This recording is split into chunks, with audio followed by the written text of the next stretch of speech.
অধিদপ্তর প্রধান নির্বাহী কর্মকর্তা রাজীব আহমেদ স্যার। এখানে কোনো সমস্যা নেই তো? হোটেল আছে, খাওয়া দাওয়ার ব্যবস্থা, ঘুমানোর ব্যবস্থা আছে, আরো ভালো। আমরা চেষ্টা করছি। ভালো হচ্ছে, বেচাকেনা ভালো হচ্ছে,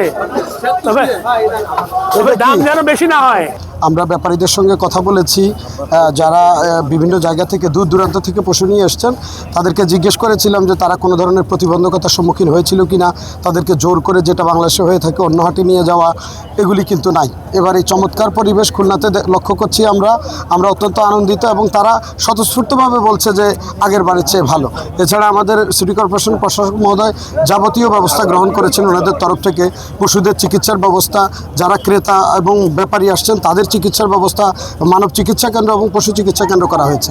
আর আমাদের পুলিশের তরফ থেকে আমরা জাল টাকা শনাক্ত করার জন্য বুথ স্থাপন করেছি।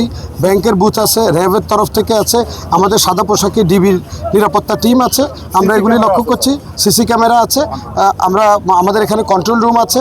আমরা মোটামুটি বাজারের নিশ্চয়তা বিধান করার জন্য প্রচলিত যতগুলো নিরাপত্তা ব্যবস্থা গ্রহণ করা দরকার সবগুলোই গ্রহণ করেছি। সুন্দর পরিবেশে এবারের আয়োজন মাননীয় প্রধানমন্ত্রী জনাব তারেক রহমান নির্দেশনায় খুলনা সহ সারা বাংলাদেশের এই একই পরিবেশ, এবং আমাদেরকে বলা হয়েছে যাতে করে ব্যবস্থাপনা সঠিক হয়, সুন্দর, মানুষ যেন কষ্ট না পায়, এবং কোনো প্রকারেই যেন মানুষ নানান প্রতিরোধার পরিবেশের মধ্যে না থাকে। যার জন্য পুলিশ এবার আমাদের জন্য ব্যাপক আয়োজন করেছে, পানিপথে করেছে।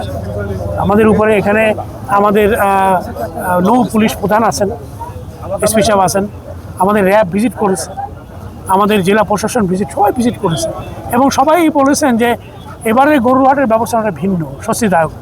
এবং আমরা কমিশনার সাহেব বলেছেন কি ব্যবস্থা আমরা করেছি, উনি ব্যাপক দিয়েছেন। এই জন্য আমরা মনে করি যে আগামী 2 দিন আমরা সুন্দরভাবে এটি পরিচালনা করব। আমরা কোনো চাঁদাবাজকে প্রশ্রয় দেবো না, এবং কেউ যেন চাঁদা নিতে না পারে, এটা পুলিশ নিশ্চিত করেছেন।